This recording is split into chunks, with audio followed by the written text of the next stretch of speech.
सभी को प्रणाम।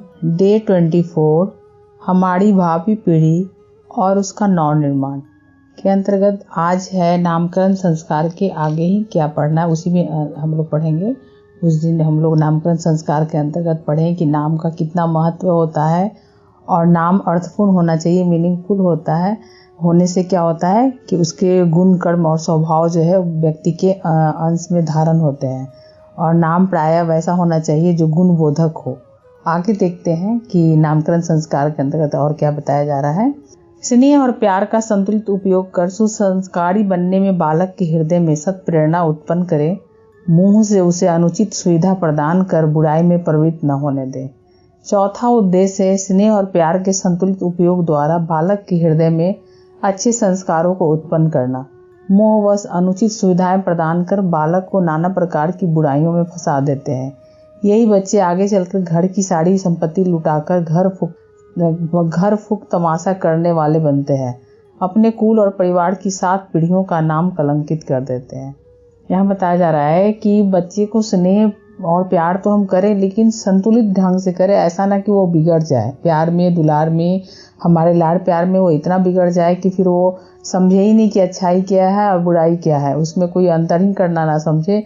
और प्रायः ऐसा भी होता है कि हम बच्चे को प्यार में इतने उसको एक तरह से उदंड बना देते हैं कि वो आगे चल के बचपन में तो उसको प्यार करना और प्यार देना अच्छा लगता है, लेकिन जब धीरे धीरे वो जिद पर उतरने लगता है तो उसको संभालना और समझाना मुश्किल हो जाती है। इसलिए शुरू से ही स्नेह और प्यार का एक संतुलित उपयोग हमें करना चाहिए ताकि उसके संतुलित उपयोग के द्वारा बच्चे के हृदय में अच्छे संस्कार उत्पन्न हो। ऐसा ना हो कि बड़ा हो तो वो अनुचित सुविधाएं प्राप्त कर इतना दे दे, उसको सुविधाएं दे दे कि वो जब उस तरह की कोई आत्मबल वाली बात हो या संस्कारों की बात हो तो उस पर वो खरे उतरे ही नहीं।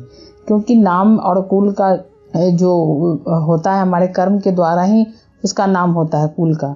तो परिवार के 7 पीढ़ियों का कहीं नाम कलंकित ना हो जाए, यहाँ यही बताया जा रहा है। ऐसे हमारे बच्चों का कर्म ना हो, तो इसलिए शुरू से उसको एक बैलेंस जो होता है ना, स्नेह एक प्यार, उसको स्नेह और प्यार की, यानी एक आंख दुलार की और एक आंख प्यार की, उसको इस तरह से हम उसको माने लालन पालन में इसका ख्याल रखें।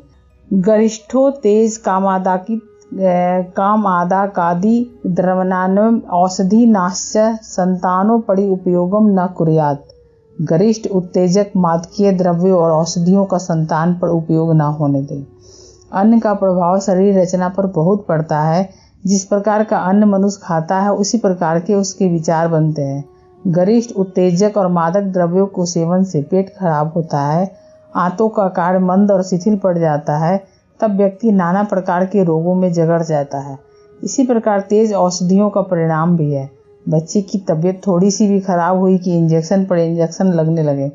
आजकल तेज दवाइयों द्वारा रोग को दबा देने का ऐसा चलन हो गया है कि हमारा स्वास्थ्य और बौद्धिक स्तर दिन प्रतिदिन गिरता जा रहा है। संयम न होने से शक्ति दिन पर दिन क्षीण होती जाती है। शास्त्रकारों ने नामकरण संस्कार के अवसर पर ही इस भयंकर परिस्थिति से अवगत रहने के लिए माता पिता को सतर्क रहने की सलाह दी है। यही संस्कार का 5वां उद्देश्य है।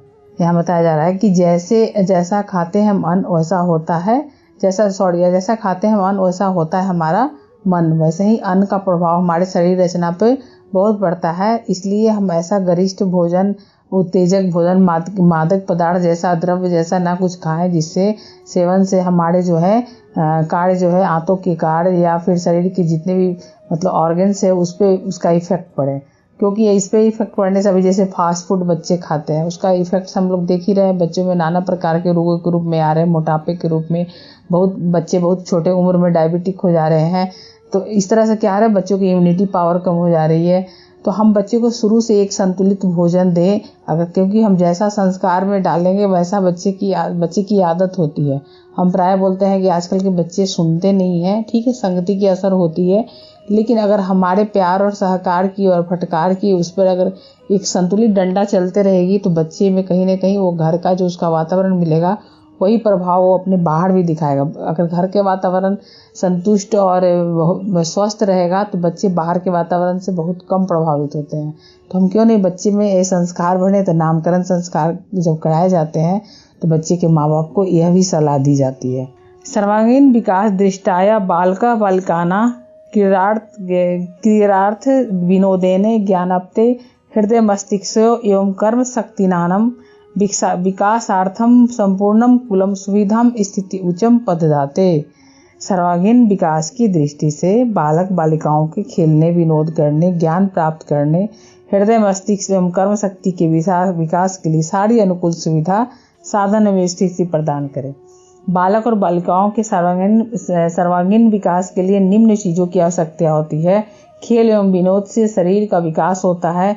ज्ञान प्राप्त करने से हृदय एवं मस्तिष्क का विकास होगा। रचना प्रवृत्ति का विकास होना ही चाहिए। इसलिए बालक के सर्वांगीण विकास के लिए अनुकूल सुविधा, साधन और स्थिति की आवश्यकता होती है। उन सबको जुटाना माता पिता का पुनीत कर्तव्य होता है। केवल बच्चा पैदा कर देने मात्र से उनका काम समाप्त नहीं होता। बालक को हर दृष्टि से योग्य बना देने पर ही माता पिता का कर्तव्य पूरा होता है। उन पर नवीन जिम्मेदारियां आती हैं, जिनके लिए धन, बुद्धि, समय एवं विवेक सब कुछ उन्हें संतान को योग्य बनाने के लिए देना पड़ेगा। अपनी सुख सुविधाओं को पुत्र की सुख सुविधा पर बलिदान करना पड़ेगा। स्वयं आधा पेट खाकर बालक के लिए पौष्टिक भोजन जुटाना पड़ेगा। उसके लिए खेल खिलौने लाने पड़ेंगे। उसकी शिक्षा दीक्षा का प्रबंध करना पड़ेगा।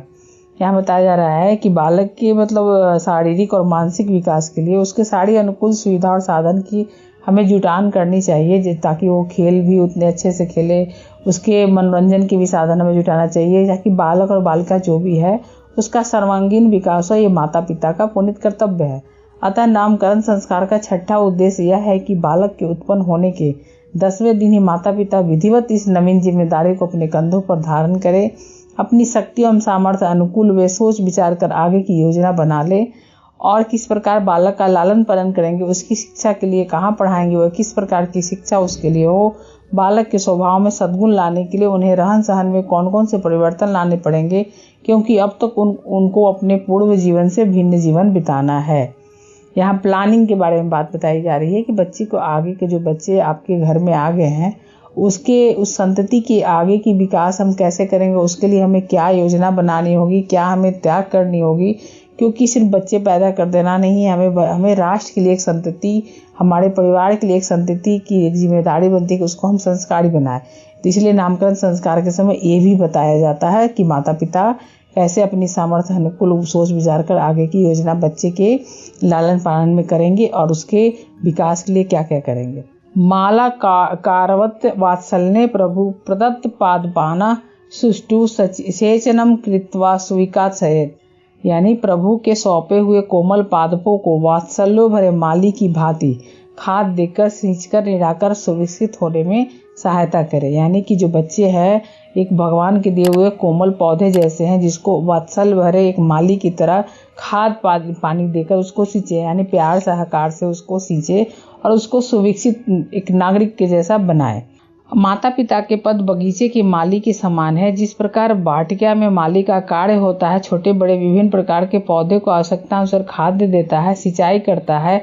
पौधे के किनारे जो अनावश्यक घास फूस उगकर पौधे के स्वाभाविक विकास में बाधा पहुंचाते हैं, माली उनको निकाल फेंकता है। वह पौधे की मिट्टी को पोली बनाता है। यही छोटे छोटे पौधे आगे चलकर बड़े विशाल वृक्ष बनते हैं, फल फूल से लद जाते हैं। माता पिता के घर में भी प्रभु ने पुत्र रूप में या पुत्री रूप में एक कोमल पौधा प्रदान किया है।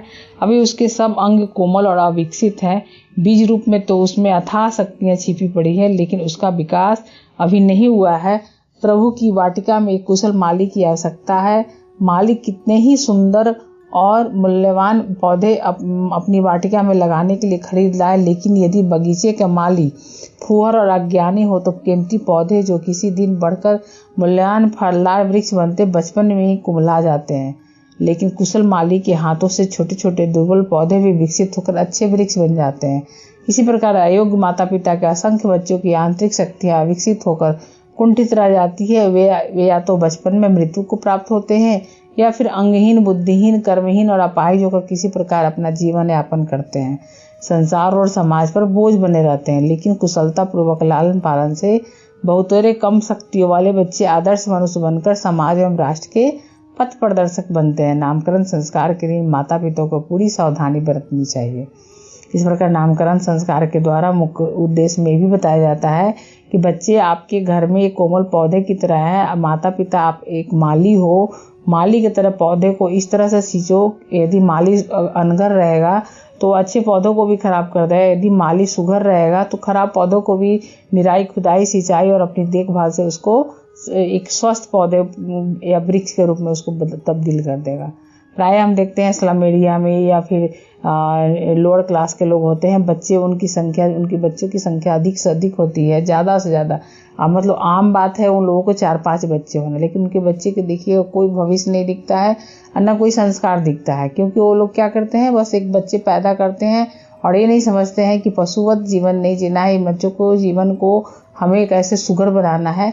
तो कुशल माली की तरह साबित नहीं होते हैं। या फिर बहुत सारे आजकल लोग देखते हैं कि सोशल मीडिया से प्रभावित होते हैं, अपने बच्चे को टीवी में मोबाइल में इस तरह से इन्वॉल्व कर देते हैं कि बच्चे शुरू से मतलब उसको हम लोग बच्चा समझ कर शुरू में छूट दे देते हैं, बाद में जब बच्चे बड़े होते हैं उसकी आदतें छुड़ाना चाहते हैं तो नहीं छोड़ते हैं।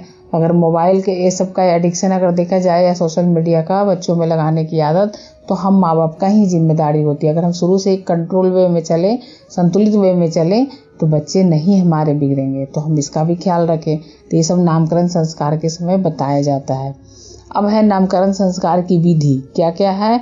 तो उसमें एक किसी शुभ मुहूर्त के दिन बच्चे के पिता स्नान करके अच्छे वस्त्र धारण करके तिलक लगाकर फिर अपने आचार्य को बुलाकर नामकरण संस्कार करते हैं और विधि के अनुसार उसका जितने भी मतलब पूजन की विधि होते हैं उस प्रकार बच्चे पे करते हैं और बच्चे का नामकरण संस्कार करते हैं। फिर बच्चे को संस्कार के द्वारा अग्नि स्थापन करके सब कुछ करके 12 आहुति की होम दी जाती है।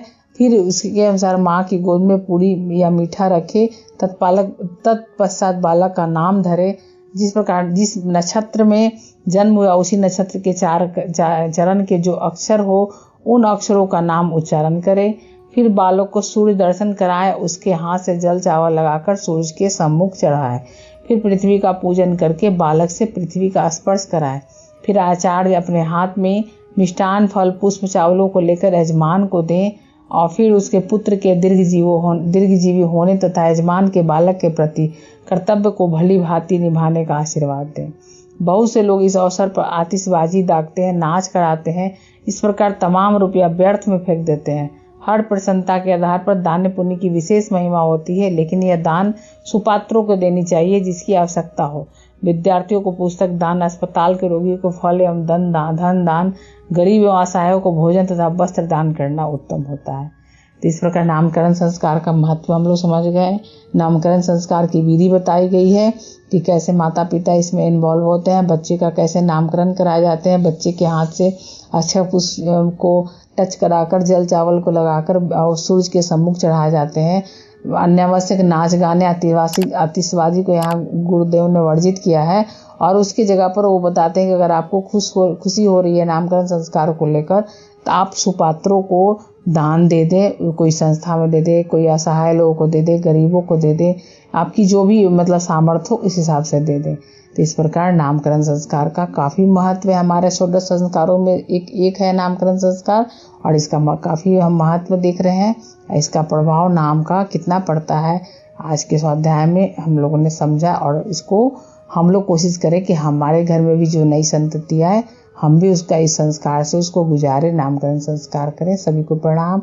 आशा है कि आज थोड़ा सा ऑडियो लंबा हो गया क्योंकि इस टॉपिक को अधूरा बीच में नहीं छोड़ा जा सकता था। सभी को प्रणाम, सभी लोग समझेंगे। धन्यवाद।